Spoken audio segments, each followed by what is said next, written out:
ओम शांति।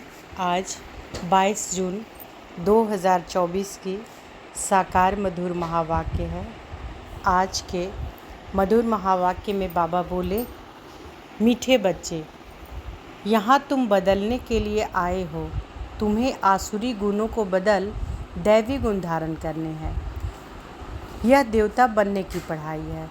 यहाँ तुम बदलने के लिए आए हो। तुम्हें आसुरी गुणों को बदल दैवी गुण धारण करने हैं। यह देवता बनने की पढ़ाई है। प्रश्न है तुम बच्चे कौन सी पढ़ाई बाप से ही पढ़ते हो, दूसरा कोई पढ़ा नहीं सकता। तुम बच्चे कौन सी पढ़ाई बाप से ही पढ़ते हो, दूसरा कोई पढ़ा नहीं सकता। उत्तर है, मनुष्य से देवता बनने की पढ़ाई, अपवित्र से पवित्र बनकर नई दुनिया में जाने की पढ़ाई एक बाप के सिवाय और कोई भी पढ़ा नहीं सकता। बाप ही सहज ज्ञान और राजयोग की पढ़ाई द्वारा पवित्र प्रवृत्ति मार्ग स्थापन करते हैं।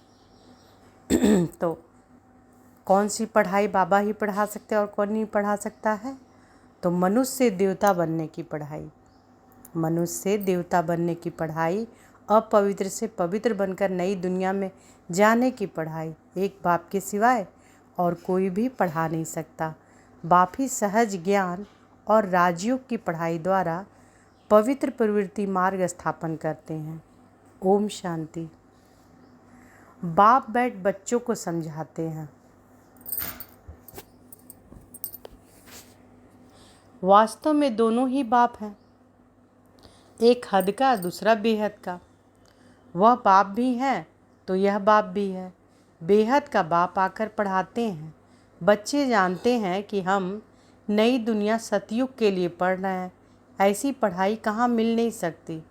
तुम बच्चों ने सत्संग तो बहुत किए हैं, तुम भक्त थे ना, जरूर किए हुए हैं, शास्त्र अध्ययन किए हुए हैं, परंतु अभी बाप ने आकर जगाया है। बाप कहते हैं अभी यह पुरानी दुनिया बदलनी है। अभी मैं तुमको नई दुनिया के लिए पढ़ाता हूँ, तुम्हारा टीचर हूँ। कोई भी गुरु के लिए टीचर नहीं कहेंगे। स्कूल में टीचर पढ़ाते हैं जिससे उच्च पद पाते हैं, परंतु वह पढ़ाते हैं यहाँ के लिए। अभी तुम जानते हो कि हम जो पढ़ाई पढ़ते हैं वह है नई दुनिया के लिए। गोल्डन एजेड वर्ल्ड कहा जाता है। यह तो जानते हो कि इस समय आसुरी गुणों को बदल दैवी गुण धारण करने हैं। यहाँ तुम बदलने के लिए आए हो। कैरेक्टर की महिमा की जाती है।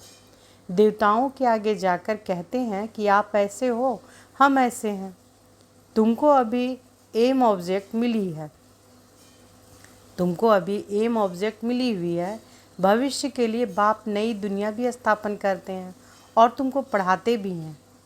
वहाँ तो विकार की बात होती नहीं। तुम रावण पर जीत पाते हो। रावण राज्य में है ही सब विकारी। यथा राजा रानी तथा प्रजा। अभी तो है पंचायती राज। उनके पहले राजा रानी का राज्य था, परंतु वह भी पतित थे। उन पतित राजाओं के पास मंदिर भी होते हैं। निर्विकारी देवताओं की पूजा करते थे। जानते हैं कि वह देवता पास्ट होकर गए हैं। अभी उनका राज्य है नहीं। बाप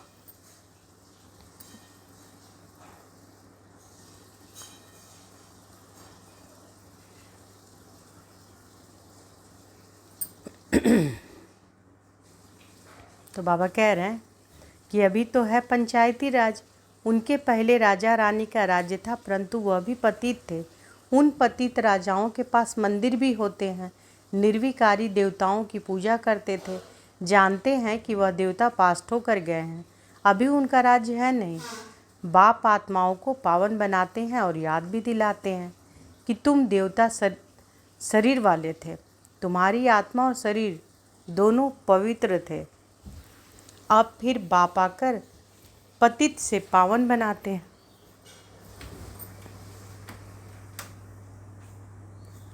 इसलिए ही तुम यहाँ आए हो। बाबा ऑर्डिनेंस निकालते हैं कि बच्चे, काम महाशत्रु है। यह तुमको आदि मध्य अंत दुख दुख देते हैं। अभी तुमको गृहस्थ व्यवहार में रहते हुए पावन बनना है। ऐसे नहीं देवी देवता आपस में प्यार नहीं करते होंगे, परंतु वहाँ विकारी दृष्टि नहीं रहती, निर्विकारी होकर रहते हैं। बाप ही कहते हैं कि गृहस्थ व्यवहार में रहते कमल फूल समान रहो। अपना भविष्य ऐसा बनाना है जैसे तुम पवित्र जोड़ी थे। हर एक आत्मा भिन्न नाम रूप लेकर पाठ बजाती आई है। अभी तुम्हारा यह अंतिम पाठ है। अभी तुम्हारा यह है अंतिम पाठ। पवित्रता के लिए बहुत मूंझते हैं कि क्या करें, कैसे कंपेनियन होकर रहे। कंपेनियन होकर रहने का अर्थ क्या है? विलायत में जब बूढ़े होते हैं तो फिर कंपेनियन रखने के लिए शादी कर लेते हैं, संभाल के लिए। ऐसे बहुत हैं जो ब्रह्मचारी हो रहना पसंद करते हैं। सन्यासियों की तो बात अलग है। गृहस्थ में रहने वाले भी बहुत होते हैं जो शादी करना पसंद नहीं करते हैं। शादी करना, फिर बाल बच्चे आदि संभालना, ऐसी जाल फैलाए ही क्यों जो खुद ही फंस पड़े। ऐसे बहुत यहाँ भी आते हैं। 40 साल हो गए ब्रह्मचारी रहते, इसके बाद क्या शादी करेंगे? स्वतंत्र रहना पसंद करते हैं तो बाप उनको देख खुश होते हैं। यह तो है ही बंधन मुक्त। बाकी रहा शरीर का बंधन, उसमें देह सहित सबको भूलना है, सिर्फ एक बाप को याद करना है। कोई भी देहधारी क्राइस्ट आदि को याद नहीं करना है। निराकार शिव तो देहधारी नहीं है। निराकार शिव तो देहधारी नहीं है, उनका नाम शिव है। शिव के मंदिर भी हैं। आत्मा का पाठ मिला हुआ है 84 जन्मों का। यह अविनाशी ड्रामा है, इसमें कुछ भी बदली नहीं हो सकता। तुम जानते हो कि पहले पहले हमारा धर्म कर्म जो श्रेष्ठ था वह अभी भ्रष्ट बन गया है। ऐसे नहीं कि देवता धर्म ही खत्म है। गाते भी हैं कि देवताएं सर्वगुण संपन्न थे, लक्ष्मी नारायण दोनों पवित्र थे। पवित्र प्रवृत्ति मार्ग था, अभी अपवित्र प्रवृत्ति मार्ग है। 84 जन्मों में भिन्न भिन्न नाम रूप बदलता आया है। बाप ने बताया है, मीठे मीठे बच्चों, तुम अपने जन्मों को नहीं जानते हो। मैं तुमको 84 जन्मों की कहानी सुनाता हूँ तो जरूर पहले जन्म लेकर समझाना पड़े पहले जन्म से लेकर समझाना पड़े। तुम पवित्र थे, अब भिखारी बने हो तो देवताओं के आगे जाकर माथा टेकते हो। क्रिश्चियन लोग क्राइस्ट के आगे, बौद्धि लोग बुद्ध के आगे, सिख लोग गुरु नानक की दरबार के आगे जाकर माथा टेकते हैं। इससे मालूम पड़ता है कि यह किस पंथ के हैं। तुम्हारे लिए तो कह देते हैं कि यह हिंदू है। आदि सनातन देवी देवता धर्म कहाँ गया यह किसी को पता नहीं, प्रायः लोप हो गया है। भारत में चित्र तो अथाह बनाए हुए हैं। मनुष्यों के भी अनेक मतें हैं, शिव के भी अनेक नाम रख दिए हैं। असूल में उनका एक ही नाम शिव है। ऐसे भी नहीं कि उसने पुनर्जन्म लिया है, अब नाम फिरते जाते हैं। नहीं, मनुष्यों की अनेक मतें हैं तो अनेक नाम रखते हैं। श्रीनाथ द्वारे में जाओ तो वहाँ भी बैठे तो वहीं लक्ष्मी नारायण है। श्रीनाथ द्वारे में जाओ तो वहाँ भी बैठे तो वही लक्ष्मी नारायण है। जगन्नाथ के मंदिर में भी मूर्ति वही है, नाम भिन्न भिन्न रखे हैं। जब तुम सूर्यवंशी थे तो पूजा आदि नहीं करते थे, तुम सारे विश्व पर राज्य करते थे, सुखी थे, श्रीमत पर श्रेष्ठ राज्य स्थापन किया था। उनको कहा जाता है सुखधाम। और कोई ऐसे नहीं कहेंगे कि हमको बाप पढ़ाते हैं, मनुष्य से देवता बनाते हैं। निशानी भी है कि जरूर उन्हों का ही राज्य था। वहाँ किले आदि होते नहीं, किले आदि बनाते हैं सेफ्टी के लिए। इन देवी देवताओं के राज्य में किले आदि थे नहीं, दूसरा कोई चढ़ाई करने वाला होता नहीं। अभी तुम जानते हो कि हम उसी देवी देवता धर्म में ट्रांसफ़र हो रहे हैं। उसके लिए तुम राज्यों की पढ़ाई पढ़ रहे हो। राजाई पानी है। भगवान उवाच, मैं तुमको राजाओं का राजा बनाता हूँ। अभी तो कोई राजा रानी नहीं है, कितने लड़ाई झगड़े आदि होते रहते हैं। यह है कलयुग, आयरन एज वर्ल्ड। तुम गोल्डन एज में थे, अभी फिर पुरुषोत्तम संगम युग पर खड़े हो। बाप तुमको पहले नंबर में ले जाने आए हैं, सबका कल्याण करते हैं। तुम जानते हो कि हमारा भी कल्याण होता है। पहले पहले हम जरूर सतयुग में आएंगे, बाकी जो जो धर्म है वह सब शांति धाम में चले जाएंगे। बाप कहते हैं कि सबको पवित्र भी बनना है। तुम हो ही पवित्र देश के रहने वाले, जिसको निर्वाण धाम कहा जाता है। वाणी से परे सिर्फ अशरीरी आत्माएं रहती है। वाणी से परे सिर्फ अशरीरी आत्माएं रहती हैं। बाप तुमको अब वाणी से परे ले जाते हैं। ऐसा तो कोई कह ना सके कि हम तुमको निर्वाण धाम शांति धाम में ले जाता हूँ। वह तो कहते हैं कि हम ब्रह्म में लीन होंगे। तुम बच्चे जानते हो कि अभी यह तमो प्रधान दुनिया है, इसमें तुमको स्वाद नहीं आएगा। इसलिए नई दुनिया की स्थापना और पुरानी दुनिया का विनाश करने के लिए भगवान को यहाँ आना पड़ता है। शिव जयंती भी यहाँ मनाते हैं, तो क्या आकर करते हैं, कोई बताए? जयंती मनाते हैं तो जरूर आते हैं ना। रथ पर विराजमान होते हैं। उन्होंने फिर वह घोड़े गाड़ी का रथ दिखाया है। बाप बैठ बताते हैं कि मैं किस रथ पर सवार होता हूँ। बच्चों को बताता हूँ। यह ज्ञान फिर प्रायः लोप हो जाता है। इनके 84 जन्मों के अंत में बाबा को आना पड़ता है। यह ज्ञान कोई दे न सके। ज्ञान है दिन, भक्ति है रात, नीचे उतरते ही रहते हैं। भक्ति का कितना शो है, कितने कुंभ के मेले, फलाने मेले लगते रहते हैं। ऐसे कोई भी नहीं कहता है कि अभी तुमको पवित्र बनकर नई दुनिया में जाना है। बाप ही बतलाते हैं कि अभी संगम युग है। तुमको पढ़ाई भी वहीं मिलती है जो कल पहले मिली थी। मनुष्य देवता बने थे। गायन भी है कि मनुष्य देवता किए। जरूर बाप ही बनाएंगे ना। तुम जानते हो कि हम अपवित्र गृहस्थ धर्म वाले थे। अब बाप आकर फिर पवित्र प्रवृत्ति मार्ग का बनाते हैं। तो बाबा क्या कह रहे हैं कि तुम जानते हो कि हम अपवित्र गृहस्थ धर्म वाले थे। अब बाप आकर फिर पवित्र प्रवृत्ति मार्ग का बनाते हैं। तुम बहुत ऊंच पद पाते हो। ऊंच ते ऊंच बाप कितना ऊंच बनाते हैं। बाप की है श्री श्री अर्थात श्रेष्ठ ते श्रेष्ठ मत। हम श्रेष्ठ बनते हैं। श्री श्री के अर्थ का किसी को पता नहीं है। एक शिव बाबा का ही यह टाइटल है। तो श्री श्री किसका टाइटल है? शिव बाबा का।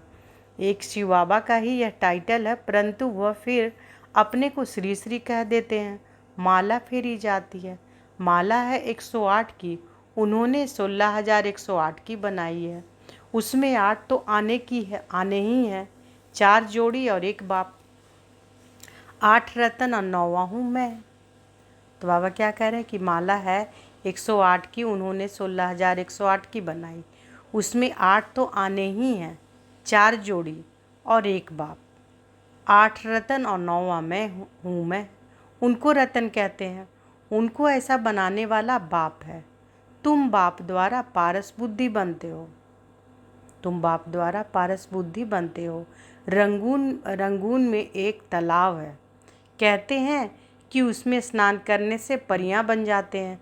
वास्तव में यह है ज्ञान स्नान, जिससे तुम देवता बन जाते हो। तो बाबा कह रहे हैं कि रंगून में एक तालाब है। कहते हैं कि उसमें स्नान करने से परियां बन जाते, लेकिन वास्तव में यह है ज्ञान स्नान, जिससे तुम देवता बन जाते हो। बाकी वह तो सब है भक्ति मार्ग की बातें। यह तो कभी हो नहीं सकता कि पानी में स्नान करने से परी बन जाए। ऐसा हो सकता है क्या कि पानी में स्नान करने से कोई परी बन जाए? तो बाबा कहते हैं कि यह तो कभी भी हो नहीं सकता कि पानी में स्नान करने से परी बन जाए। यह सब है भक्ति मार्ग। क्या क्या बातें बना दी है, कुछ भी समझते नहीं हैं। अभी तुम समझते हो कि तुम्हारा ही यादगार दिलवाड़ा गुरु शिखर आदि खड़ा है। बाप बहुत उच्च रहते हैं ना। तुम जानते हो कि बाप और हम आत्माएं जहाँ निवास करती है वह है मूल वतन। सूक्ष्म वतन तो केवल साक्षात्कार मात्र है, वह कोई दुनिया नहीं है।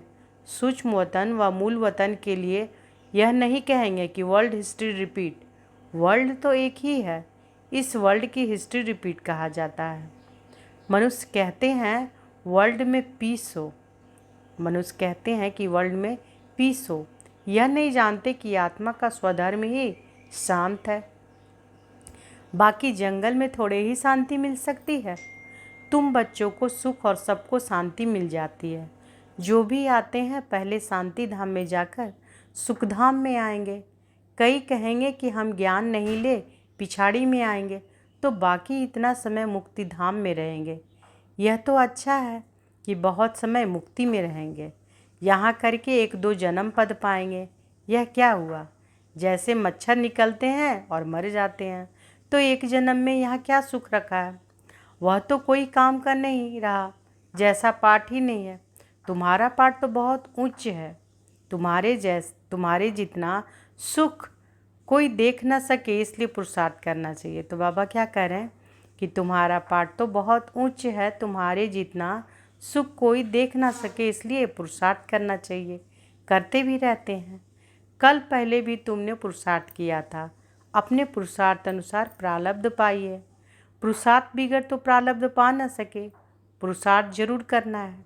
बाप कहते हैं यह भी ड्रामा बना हुआ है, तुम्हारा भी पुरुषार्थ चल पड़ेगा। ऐसे तो चल ना सके, तुमको पुरुषार्थ तो जरूर करना पड़े।